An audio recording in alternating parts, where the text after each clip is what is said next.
Goldeneye is the best Bond film, in my opinion. I gotta be sure to say, in my opinion, after such a statement, because it's a very subjective topic, and from what I've learned attempting to share my James Bond vids to Reddit, Wrong. The franchise has a very diverse and opinionated fan base. So don't get mad at me, just hear me out. I know I'm not going to be able to convince all of you to completely agree with me, but it is my hope that after this video, you'll appreciate Goldeneye at least a little more than you did before. But first, a history lesson. In 1987, Timothy Dalton burst onto the scene as the new James Bond in The Living Daylights. The story was quite timely for the late 80s. It involves Bond helping a Russian KGB general defect from the Soviet Union. It ends in Afghanistan, with Bond fighting alongside the Taliban against the Soviet occupiers. Bond even shows the Afghanis how planes and hidden bombs can be of use when destroying your foe. But I don't fault this film for aging like milk here, because often the Bond films parrot the geopolitical climate of the time. For instance, in 1962, the Russians and the US were engaged in a space race, so of course the Bond villain's scheme involved sabotaging NASA. The Cold War and the geopolitical chess game between the East and West has always been the backdrop of the Bond franchise. The Soviets weren't explicitly the villains in every film, but still, this East-West conflict was the driving force. So, in 1987, when the Soviet Union was weak and tied up in costly occupations in the Middle East, it makes sense for the series to tell this story. Russians defecting, Bond planning 9/11, you get it. Now, Dalton's portrayal of the character in The Living Daylights was different than the others, especially when compared to the cheesy Roger Moore films of the previous era. Dalton was darker, realer, and this darkness was doubled down on in 1989's License to Kill, easily the most violent film in the franchise. It's about Bond abandoning MI6 to kill a drug trafficker in America. It's completely unlike any other Bond film. It's a gritty revenge story that has nothing to do with the Soviet Union or geopolitics or even espionage. But again, Bond films mimic the era that they're made in, and it was the late 1980s. Miami Vice, Scarface, cocaine movies were hot. But then again, this trend had been going strong for most of the decade, so why, all of a sudden in 1989, is Bond finally getting involved? Why make a film that's such a departure from the rest of the series? Well, something else happened in 1989. Something that had been building up for years. The Berlin Wall fell, and the Soviet Union collapsed. This was good for, the world and everything, but the Bond franchise was kind of in a tough spot. For one thing, most people didn't like License to Kill. It was too dark. The series knew it needed to replace Timothy Dalton and get back closer to its roots. But this wasn't an easy problem to solve. How was James Bond supposed to act? Dalton was definitely too dark, but they couldn't go back to Roger Moore's style either. And most importantly, how could they go back to their roots when the main antagonist of the series, the Soviets, the KGB, didn't exist anymore? What would a James Bond film look like in this new era? It took the series a long time to finally answer this question. Up until this point, they had been churning out Bond films every few years. But this time around, they spent 6. And it was worth the wait.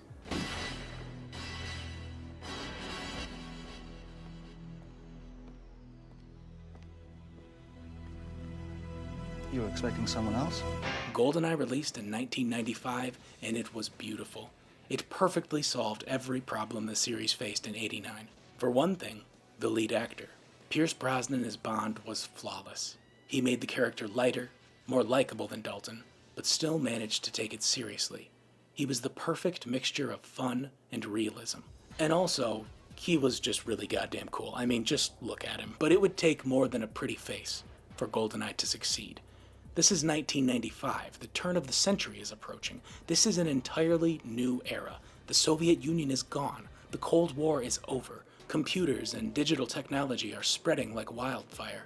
Political correctness is making sexism and characters like Bond a thing of the past. How could Goldeneye possibly contend with all of these barriers? How could Bond possibly fit into this new era? There is nobody that respects women more than I do. Goldeneye's answer to these questions is genius. It doesn't run or deflect. It acknowledges that the world is different. And it admits that James Bond seemingly doesn't have a place in it anymore. It makes change and obsolescence a part of its DNA. It becomes a perfect transition between the black and white Cold War of the past and the newer, grayer conflicts of the digitized 21st century to come. To me, this is a monumental achievement in filmmaking. But I suppose I should show you what I'm talking about. So let's go through Goldeneye. And in the process, I'll point out exactly how this film handled itself in the new world. And I'll also point out pretty much anything else I like about it, because it isn't just sociologically brilliant. It isn't my favorite Bond film just because of its story. I also think it set the standard for cinematography and editing and casting and action set pieces and everything. Every technical aspect of this film is perfection. So finally, okay, my God, I've talked about this enough. Let's hit play on Goldeneye and dive in. You like that editing? Diving in? Was that a clever segue, or was it too obvious? It was too obvious, I know. I'm a hack, and I know it, okay? Okay, I'm sorry. No more attempts at clever editing, all right? I'm sprinting back into the film, and this time, when I dive in, I'm gonna stick to it and reel you in. There, how was that? Was that better? Goldeneye is mesmerizing and exciting right out of the gate. Okay, but look at this sequence. What can I say about it that hasn't already been said? I mean, the plane flying over, and the plane's shadow over the dam, the way it shows scale, and the way the music goes silent right before the jump.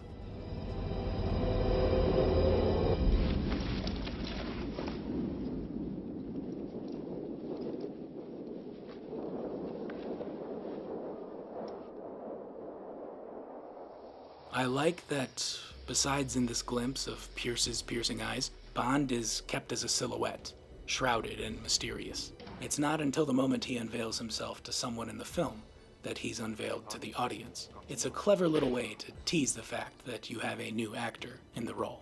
Then another face is illuminated from the shadows. I'm alone. Aren't we all? Trevelyan, 006.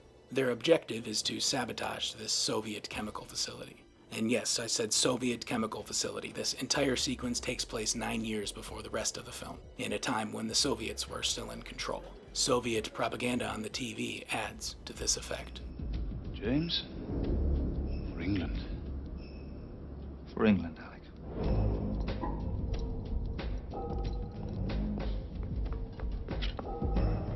Much of this film, and especially this specific scene, really reminds me of Leon the Professional. I mean, the music is nearly identical. Tell the driver to wait for us out back and hurry up. Leon came out a year before Goldeneye and was a huge success, so I would bet money that it influenced at least the editing in Goldeneye. So, of course, Bond and Trevelyan run into trouble. Move out. Throw down your weapon and walk towards me. For England, James! Trevelyan is killed by General Oramov. Wait! And then the most Russian thing ever happens. I also love the way this film uses music. It's not constantly blasting the audience with trumpets and orchestra. It knows how to use silence effectively. You can't win. And then when Bond hits the conveyor, the noise blends in perfectly with the music to come. And then, of course, when Bond escapes, we are treated to one of the greatest stunts ever filmed. This is when action movies were at the top of their game. The time of the Die Hards and Terminator 2, just before the turning of the century would bring the Phantom Menace and the over-reliance on CGI. They did things for real in this film. A guy actually jumped off a cliff on a motorcycle after a plane. Sure, the whole climbing into the plane part looks a bit fake, but understand that if this movie were to have been made 10 years later, all of this would just be a shitty cartoon. Case in point right here. So Bond flies away, the facility blows up, 1,500 Russian soldiers and scientists burn to death, and all the survivors are sent to starve in the gulag. Just the way God intended. And then we get the credits. One of the best in the series. For one thing, it's not too long. You know, it doesn't play like an entire 4-minute pop song. But the way the images relate to the story and world are really what sell me here. We see all these old Soviet statues and iconography being destroyed. This is a great way for the film to figuratively show what's happened in the world. It sets the stage for the new era we're about to enter when the rest of the film starts. We jump 9 years into the future, into the modern world, with its technology and hidden faceless adversaries and equality between the sexes. The feminism theme is really well implemented in this film. Like in this scene, Bond is with a woman in his classic Aston Martin, and then gets in a race with another woman driving a shiny new Ferrari. Ladies first. He gracefully lets the new era win. Stop this car at once! As you can see, I have no problem with female authority.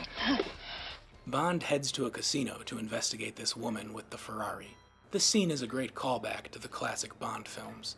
The casino, the tux, the fact that this woman's name is Xenia Onatopp. It's a subtle sexual pun, not as blatant as Octopussy or Pussy Galore, and I appreciate that.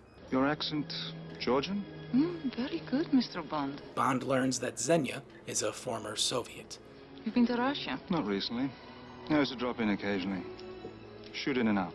Even though the Soviet Union no longer exists, this film heavily focuses on Russia. It's very different now. A land of opportunity. With a new Ferrari in every garage? It's all about the remnants of what's become of all of those who were part of this powerful Soviet military and the KGB. But more on that later. Right now, let's focus on the fact that Xenia kills this military officer with her fucking legs in the middle of sex. Fun fact, Russia actually trained women to assassinate men like this in real life. With this officer's ID, Xenia and her co-conspirator are able to steal a helicopter prototype in the middle of its unveiling. It's a hot new invention that's immune to EMP and radio jammers and all things futuristic. Speaking of futuristic, we see the Goldeneye control center hidden away in Siberia. It's an old Soviet facility that for some reason is still operational. We meet Natalia, computer programmer, and also the hottest woman I've ever seen. Just look at her. I mean, I'm sorry, this is the new world and we don't objectify. Natalia is actually a great character, and I'll get into why later. But for right now, like, holy Jesus, butt fucking Christ, she is hot. And then there's Boris too. Not that he's hot. Maybe you find him hot. I don't know, but he's a great character too. Seriously, every side character in this film is better than nearly every single other character in every Bond film ever. Like Boris, I love him. He's a computer hacker, and he hacks into the Department of Defense and the FBI. Like, how ahead of its time is this movie? A secret Russian base hacking into American systems? Pretty ahead of its time, if you ask me. I mean, especially when Boris creates a ton of bot accounts on Facebook and then hacks all the polling data and makes Trump president. Wrong. And look how Boris is dressed. Look at what he's wearing. Boris is the proto-hipster. I am invincible!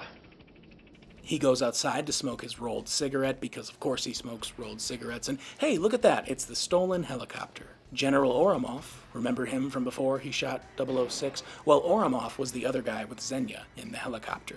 He's the commander of this secret base in Siberia. General, if I'd known... You'd have been ready. This is an unscheduled test of the 7-Eye facility, Major. War simulation. You're going to test fire Goldeneye. He takes control of the Goldeneye weapon, which is a thing that explodes in the atmosphere and shoots an electromagnetic pulse below, and it's all future-y and stuff. And then Xenia kills everybody, except Natalia. She was hiding, luckily. Oh, and while committing this mass shooting, Xenia has an orgasm.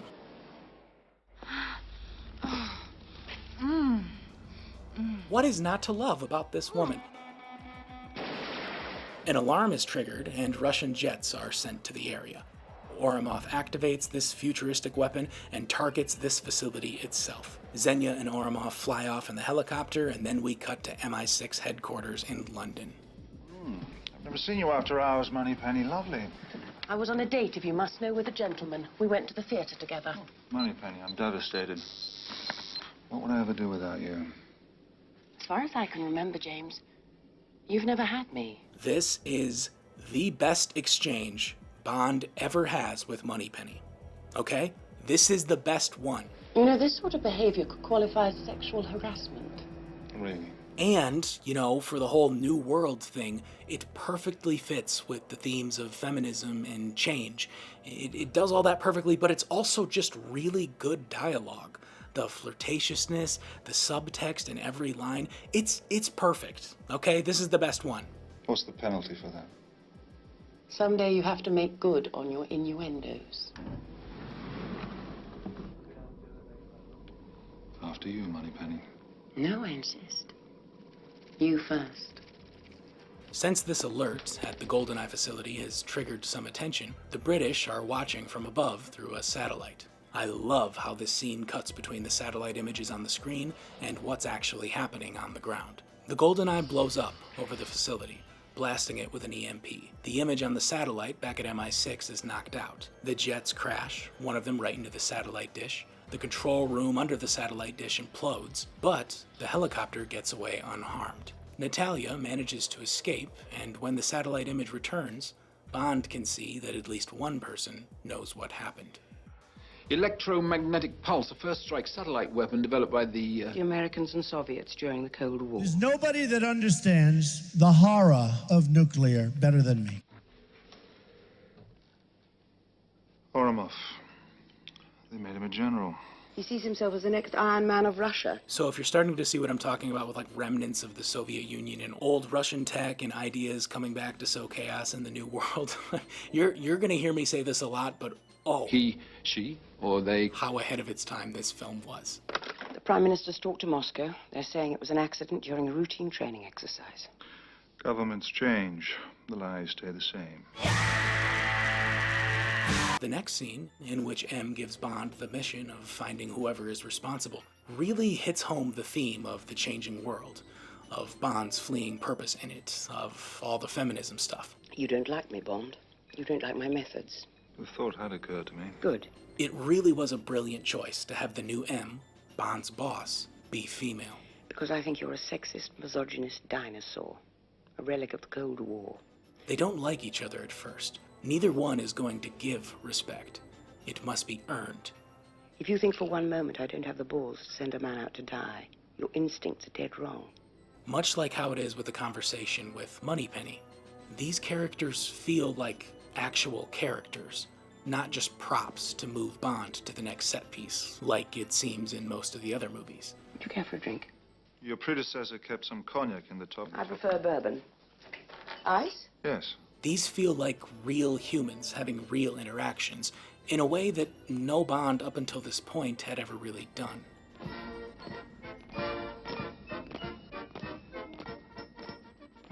In St. Petersburg, the new Russian government is trying to figure out what happened at the facility. They had no idea that it even existed.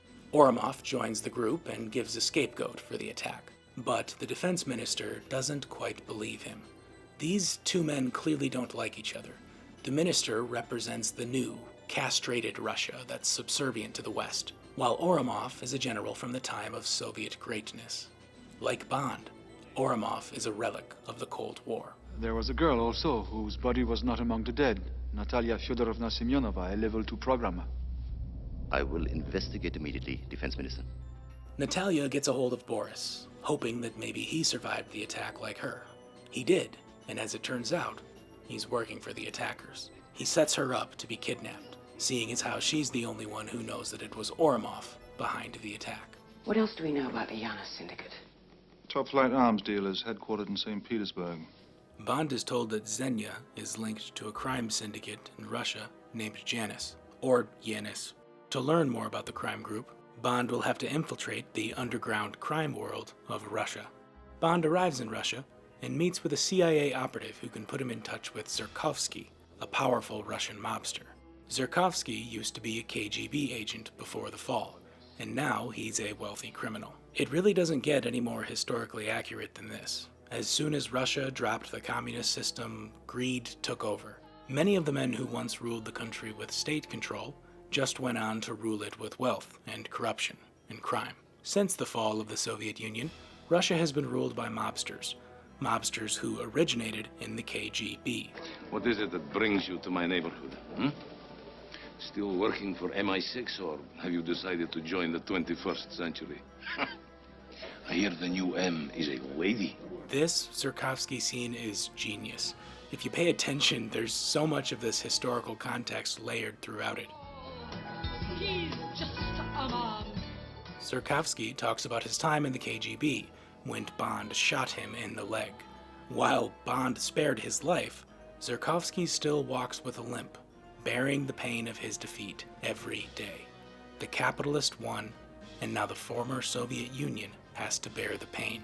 Much of the Western system was adopted in Russia, but in its adoption, a lot was lost in translation.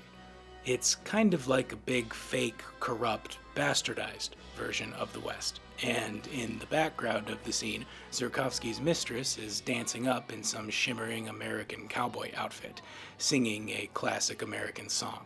But, much like Russia's adoption of the free market system, she makes it sound less than appealing. This is some perfect symbolic imagery for the cultural climate of Russia and the geopolitical tensions with the West.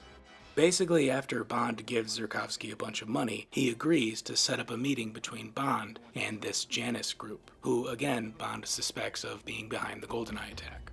So Bond goes to the meeting point, and of course it's Xenia, who shows up there to meet him, and of course she immediately attacks him, and of course tries to fuck him, and crush him.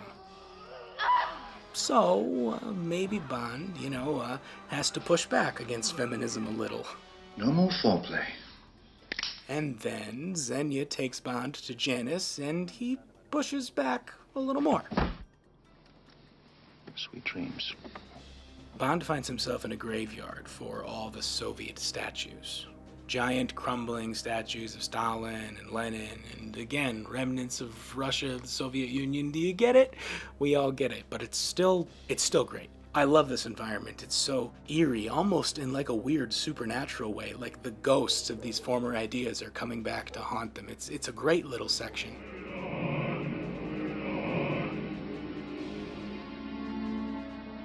Hello, James. When Janus finally reveals himself, we get another one of those moments where somebody's silhouetted, and then they come into the light. Like when we first met him, the face being illuminated is none other than James Bond's old friend, 006.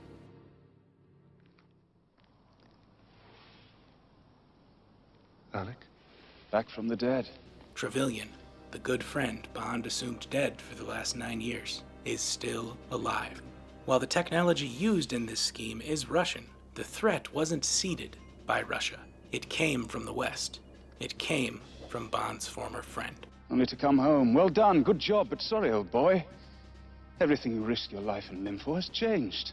I really like that it's a former British agent who's behind this resurgence of a threat in Russia. In many ways, this is true to life. The West didn't do a good job in helping Russia transition into capitalism. If anything, they aided in its surrender to corruption. Even today, England is the main place Russian oligarchs go to launder their money. Closing time, James. Last call. Bond is knocked out with a dart and wakes up in the cockpit of the prototype helicopter, with Natalia in the seat behind him.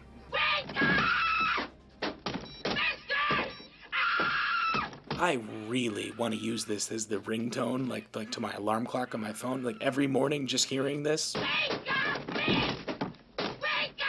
I'm here. It'd be funny and also effective, because I seriously would do anything this goddess told me to do. You want me to wake up? Oh, I will wake up. You want me to commit treason, genocide? You name it, Natalia. Just let me touch you. I'd kill my family for a whiff of your hair. So, anyway, the helicopter fires missiles on itself, like as a self-destruct, something. I don't know. Bond and Natalia escape it, but then the actual Russian military shows up and takes them to a base for interrogation.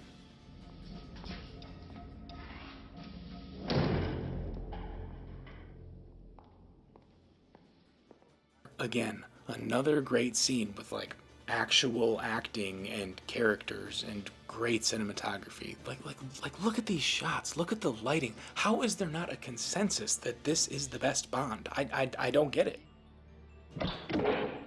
Good morning, Mr. Bond. Sit.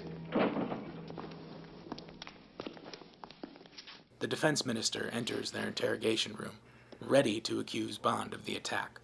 But Natalia tells him it was Ourumov, who he was already suspicious of from before. She also informs the room that there is another Goldeneye satellite and control base, meaning Ourumov and Janice have a superweapon at their disposal. But still, with Natalia's testimony, it seems much of the problem is solved. They are at least safe for the time being. The Russian government now knows that one of their own officers is committing treason and will work towards weeding him out. But then, Ourumov shows up, drunk as piss, clearly in a panic. There is only one way he can fix this for himself. He has no choice. I've seen this gun before. You put it down. In the hand of our Put it down, General! Do you even know who the enemy is, Dimitri? Do you? He kills the fucking head of his own government and pins it on Bond. What an amazing character. Just like this drunk, pissed off, old KGB general. Trying to escape.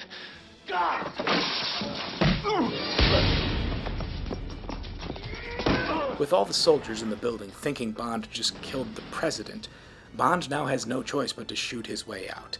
And it's a great action scene.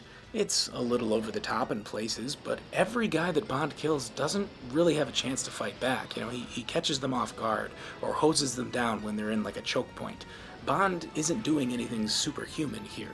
Like everything else in the film, the action is so well paced and choreographed and edited.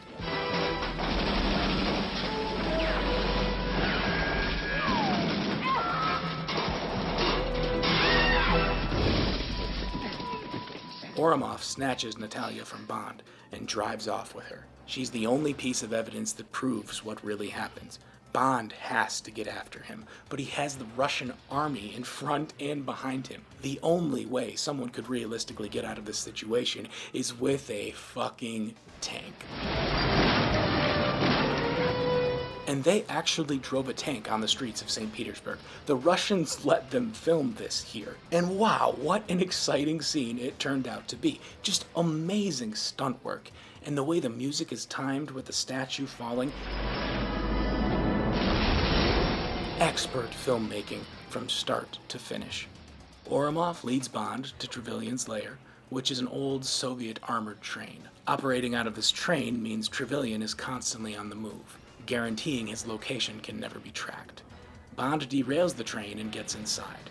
Natalia is held hostage. So, back where we started, James. The girl, the mission. Kill her. She means nothing to me. See you in hell, James. Ourumov is shot and killed, but Trevelyan and Xenia escape, leaving Bond and Natalia trapped in the train with a self-destruct bomb ready to blow. Natalia uses the computer on board to track the location of the second Goldeneye site, while Bond finds an escape. Of course, they narrowly escape the explosion, and Bond then uses the effective age-old technique of converting the woman's horrific trauma into a man's pleasure. Natalia and Bond go to Cuba, in search of the second Goldeneye control. He was your friend, Trevelyan. And now he's your enemy and you will kill him. It is that simple. In a word, yes. He's stoic in this film. He's funny and charming when he needs to be, but in general, he's much more serious than many of the other Bonds. I just appreciate Brosnan's acting matching the state of the story around him. How can you act like this? Speaking of good acting, of realistic reactions to situations, look at the plane crash scene. When Bond and Natalia are searching the jungle for a massive satellite dish that seems nowhere to be found, a missile comes out of the water and sends them crashing into the jungle.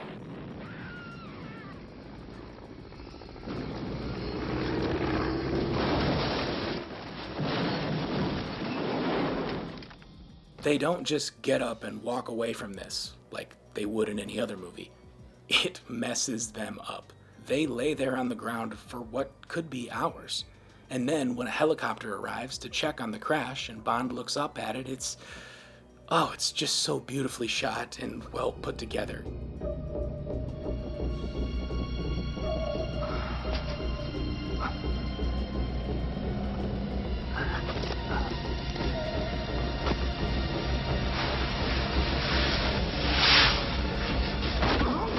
Xenia drops down and catches Bond off guard. And she probably would have defeated him if Natalia hadn't stepped in and distracted her. Wait for your turn.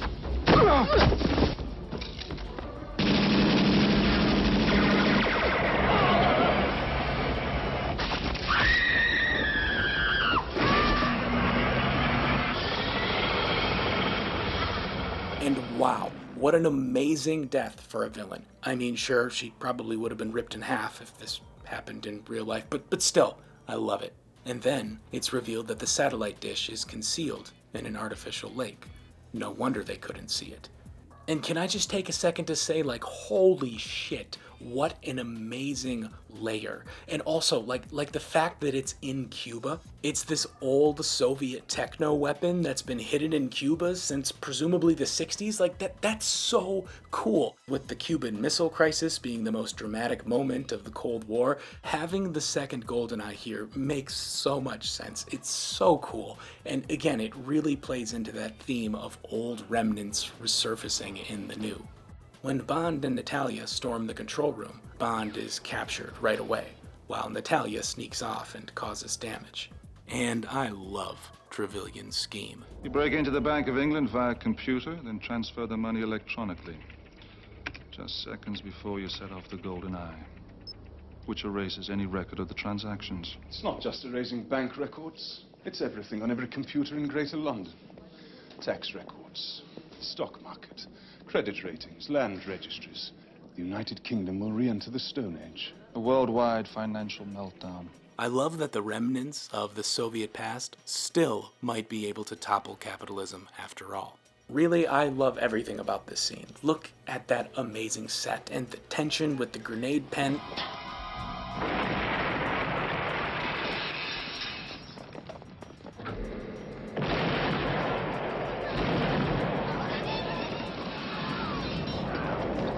So Bond goes up to destroy the satellite and tells Natalia to hide and stay safe.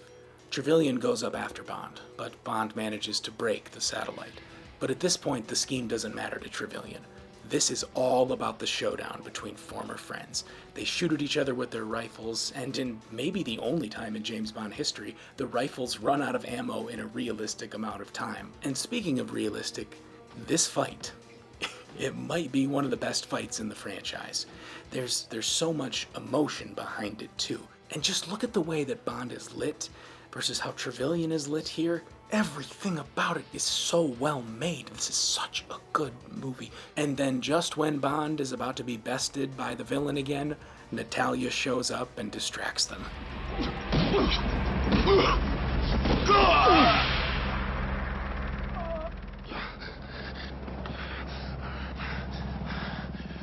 For England, James? No. For me.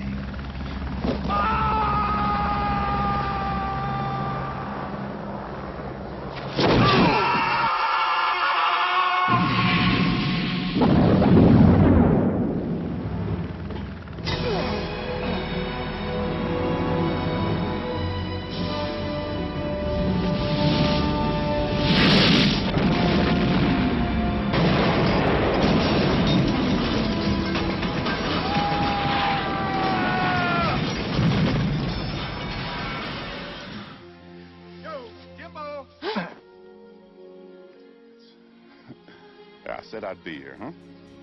Yo, Marine! I love that the Americans just waited there. Just like, nah, let's see if the Brit can pull it off. You know, if he dies, we'll just shoot it out of the sky. And Bond is like, what the fuck, dude? I just put this girl through some trauma. Now I'm trying to capitalize it, and you're out here cock-blocking me. And the American guy's like, no, I know just the place. Maybe you two'd like to finish debriefing each other at Guantanamo. Nothing says romantic environment like Guantanamo Bay. Hopefully you appreciate Goldeneye a little more now. The franchise could have made something really bad once the 90s hit, but instead they took time and waited.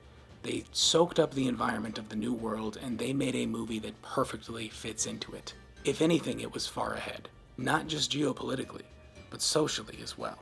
Of course, making his boss female helped. It was a good choice. But I think the character of Natalia is where the most real progress is made. Natalia isn't some damsel in distress here. She saves Bond more than he saves her. She isn't some one-dimensional sex object. She's the sort of smart and capable character you'd want for this new era of equality. Goldeneye was a genius answer to some really hard questions. It was the first Bond film made for the post-Soviet world, for the incoming 21st century. It highlights the new technologies, the hacking, the enemies in the shadows. It warns us of remnants of the past coming back to haunt us. This is what Goldeneye is most about, of their resurrection and retaliation, of history repeating itself. The film alludes to this message in many ways. Some are obvious, others more hidden. Strangely, the cleverest, most elaborate clue to this message is kind of hidden in plain sight. Or it's all a complete coincidence. I don't know. What I'm getting at here is that the beginning and the ending of the film mirror each other. Here's what I mean. A red and white single-engine plane flying up and over a huge structure, leaving a cool shadow. Secret Russian military base below. Russian base utilizing giant concrete structure that holds water. Bond using concrete structure like a theme park ride. That red and white single-engine plane getting dangerous.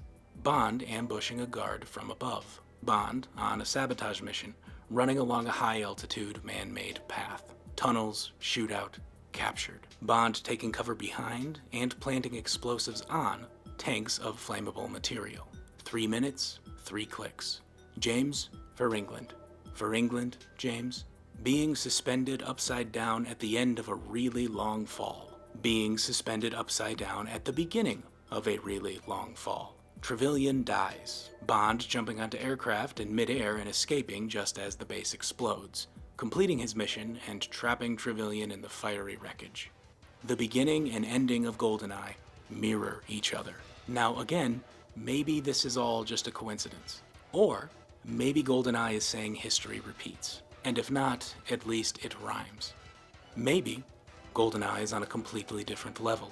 Better than all those before, and all those to follow. Every shot looks beautiful. Every cut, music note, and line of dialogue is necessary. There is no fat on this film. Through and through, it's as perfect looking as the actors who star in it. Also, it gave rise to one of the most important video games of all time. It's maybe the only instance where both the game and the movie of the same IP are timeless masterpieces. Nobody knows the game better than I do. Please like and share, subscribe, and hit the bell when you subscribe so you get the notification. And share it to the James Bond Reddit, because fuck those guys. Unless people do share it there and the James Bond Reddit people are hearing this, then just kidding, you're cool.